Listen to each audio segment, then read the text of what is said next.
Imagine you are the very hardworking, very well-paid, but very hardworking people at OpenAI. You've just come back from your Thanksgiving break, and over that break, your family has been just, proudly patting you on the back as you're introduced to cousins and, and neighbors and so forth as, the kid who works on ChatGPT, like, wow, ChatGPT, right?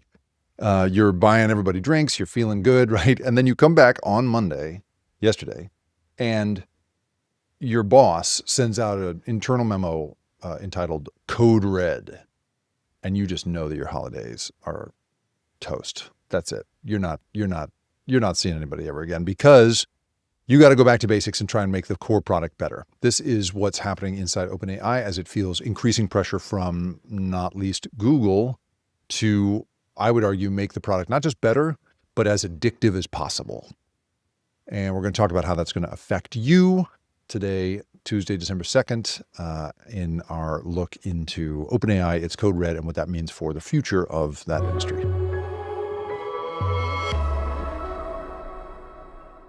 OpenAI is arguably the industry leader in chatbots, right? ChatGPT is now, the equivalent of the verb Google when it comes to AI, right? Let's ChatGPT this is now the standard issue thing. And when we talk, whenever even I fall into this, when I talk in code, around about AI in general, I tend to talk about OpenAI. I tend to talk about ChatGPT because they have been the industry leader. Fastest growing software company in the history of software, right? 800 million weekly users for a company that didn't even exist a few years ago is pretty outrageous. And their technology for the vast majority of users is not only adequate, it's pretty miraculous, right? If you're using it to give you advice on your taxes, although I did talk to my accountant the other day and he's very frustrated with people coming to him with ChatGPT ideas about how to do their taxes. But your typical knowledge work task can be, amplified, made more efficient in many cases by this technology.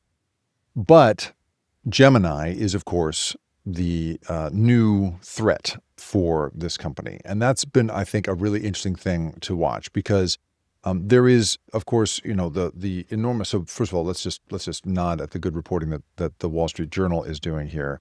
They're the ones who've made this possible. So Wall Street Journal's Berber Jin evidently saw an internal memo from OpenAI in which Sam Altman told employees yesterday, that the company was declaring a, quote, code red effort to improve the quality of ChatGPT and delaying other products as a result. That's a really important thing to note, according to an internal memo viewed by the Wall Street Journal. Altman said OpenAI had more work to do on the day-to-day experience of its chatbot, including improving personalization features for users. We'll also talk about that, increasing its speed and reliability, and allowing it to answer a wider range of questions. So what I think is interesting about this is the degree to which, first of all, a company that has so much investment money, right, and has already talked about potentially spending more than $1 trillion in infrastructure costs in the data centers and so forth that it's going to require. There's a company where when one of its investors on a podcast asked Sam Altman, how are you going to get to profitability when you're talking about spending $1 trillion on this thing, but you really only have, I can't remember what it is, but it's something it's in the teens of billions when it comes to your profitability now, or your revenue now. How are you going to get there? He said, well, if you don't want these stocks, these shares, I'm sure I can find somebody else to buy them. Right? That's pretty defensive. He also said, when asked about, well, how are you going to possibly put enough data centers on the planet without kind of ruining the climate? He said, well, why don't we put them in space? Right? This is the kind of thinking, either highly defensive or utterly fantastical, that we have seen so far. But here, what we're seeing internally is clearly a sense that gravity is taking hold once more.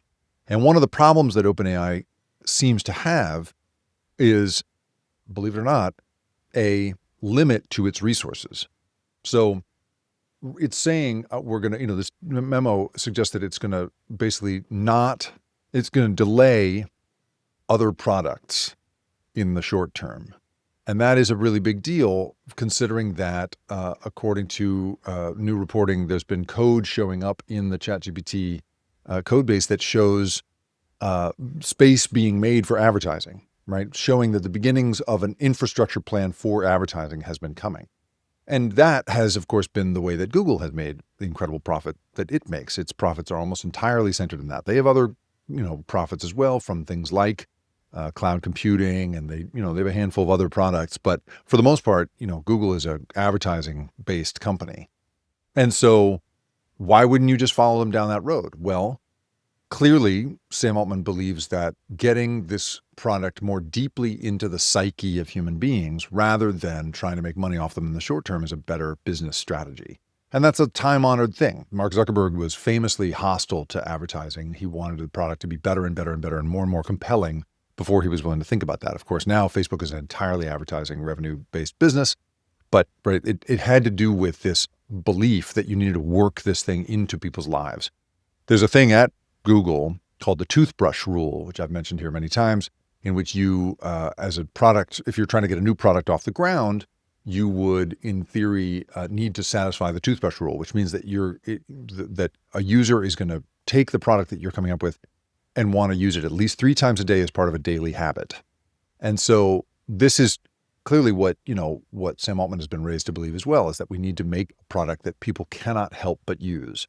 And this emphasis on the personalization features, right? The ability to make this thing personalized is a huge part of that. I've been talking a lot here about AI distortion and AI psychosis, the ways in which our brains are simply taken in by this product, made to feel that there's a sort of magical connection between us and it. Well, that magical connection is clearly something they really are trying to focus on as a business. They want this company, they want this product to make you feel that it is connected to you in this really fundamental way. And so there's something, there's a strategic move being made here. Meanwhile, Google, right, is also making this company feel a deep threat because its user base has been climbing. The user base of Gemini, the Google version of an LLM like ChatGPT, has been climbing since the August release of this image generator it has called Nano Banana. And, and Google says that monthly active users have grown to 650 million in October from 450 million in July. Now, that's not 800 million weekly users like ChatGPT has, but still, it's big. Plus, you have people like Salesforce CEO Mark Benioff saying, this is the coolest of the LLMs on the market. The new Gemini is the best. It has passed a bunch of benchmarks. It surpassed OpenAI, in fact, on these benchmarks, industry benchmark tests. And Google's, stock has soared since then. Now, I would just point out that it's ironic to me that the user base is climbing since the August release of Nano Banana, this image generator, considering I don't know how one sort of says oh, this image generator is just sort of bringing good to the world. I spent a chunk of the weekend, and I know that an expert that I speak to a lot, Hani Farid at UC Berkeley, he had to deal all weekend with, and I believe a big chunk of last week, dealing with various requests from reporters to tell them whether or not a photo of President Trump filleting Bill Clinton was real, because that was something that was supposedly intimated in the Epstein files, and he had to tell them, no. In fact, we believe this is a Google Gemini created image. And on the one hand, I of course, it's the United States, we have big First Amendment protections. These companies are not liable for this kind of thing. I would just point out that however you feel about Bill Clinton or Donald Trump, right? It is tough to be in a world in which reporters have to go double check whether something like that is real or not. And it just makes you wonder, what is the point exactly again of these image generators? What's the deal there? I would also just point out, in China, if you do that, the CEO of the company that makes that possible goes to prison. Now, I don't necessarily want that, but I'm just saying, the way that we do it here in the United States is not the only way that one could conceivably do this. So this, big thing, this big shift that OpenAI is talking about, what else does it push aside? Well, it pushes aside not only just advertising, but according to this memo, it also pushes aside AI agents for health and shopping, both of which have been really heavily touted in the past. and a personal assistant that they were calling Pulse. And that, all of that, the fact that there's going to be these temporary team transfers from teams that have been working on that stuff over to just get back to the core product, that is really clearly they just don't feel it can truly compete unless they can make it far, far more compelling to human beings. And, I just don't think your average person cares about the industry benchmark tests. I think, there are coders and so forth who rely on this stuff for, some pretty mission critical things and really care whether it has bugs and, are interested in it for all kinds of reasons. But the vast majority of these users, I think it is this personalization thing. Nick Turley, the head of ChatGPT at OpenAI, posted on X on Monday evening, said that the company was now focused on growing its chatbot while also making it feel, quote, even more intuitive and personal. That is really the thing. These companies are going to try and make this stuff not just sort of practically useful, not just about the industry benchmarks, which only the high priesthood of this industry really care about, but for everyday people, it's the toothbrush rule. It is the deep personal connection.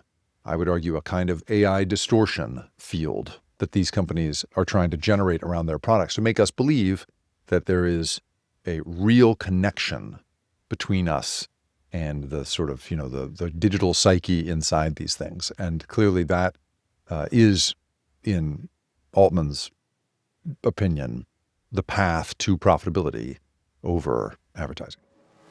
The Rip Current is produced and created by me, Jacob Ward. And if you liked this show and you want more content like this, go to theripcurrent.com, where I publish a weekly newsletter that covers these same sorts of stories of the big invisible forces that have us all in their grip. And if you want to really do me a favor, if you could go to where you have listened to this or watched it and like it, share it, or even better, review it. Holy cow, is that helpful? It's the best possible way for me to find a new audience. I really appreciate you being here. Thanks for listening.